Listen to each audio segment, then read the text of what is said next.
يبدو أن كتيبة القناصات النسائية التابعة لحرس النظام الجمهوري والمؤلفة من شبيحات النظام قد أخذت إعلاميا أكثر من حجمها، إلا أن نهايتها كانت مميزة أكثر مما حاول إعلام النظام وقنوات إعلامية الترويج لها. كتيبة المغاوير الخاصة التابعة لاتحاد أجناد الشام وفي بيان رسمي تبنت في عملية نوعية تفجير حافلة مبيت كانت تقل عناصر الشبيحات ما بين طريق المزة ومنطقة السومرية بدمشق، ما أدى لاحتراق الحافلة وقتل 35 شبيحة أي جميع من في الحافلة.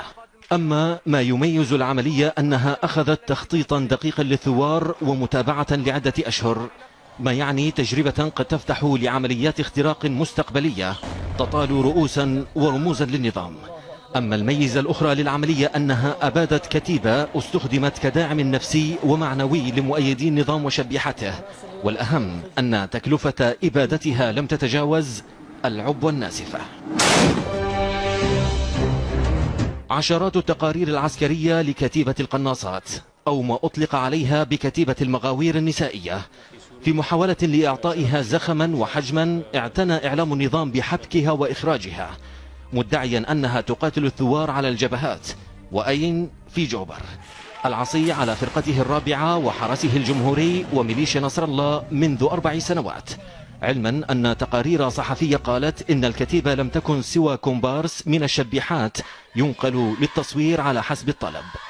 الجديد في الأمر أن وكالات أنباء عالمية حاولت قبل أيام الترويج للنظام وكتيبته في تقرير ومقابلات خاصة مع الشبيحات، لدرجة أن معد التقرير تحدث في التفاصيل حتى وصل به الأمر ليصف كيف تضع الشبيحة خوذتها وصوت الانفجار وقوته.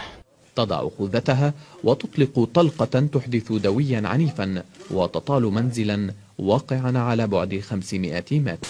كما حاول التقرير تشجيع شبيحات أخريات للالتحاق بالكتيبة، مظهرا مدى متعة وسهولة الأمر حتى بدا وكأن ساحات القتال كألعاب للكمبيوتر. يعني حققت إصابة حوالي قنصت أكثر من 11 واحد بنفس اليوم، وكنت كتير فرحانة ومبسوطة ورجعت تكافأت. إلا أن نهاية الكتيبة وبهذه الطريقة ربما جعلت منها مصدر رعب لشبيحة النظام على عكس ما أريد وخطط له.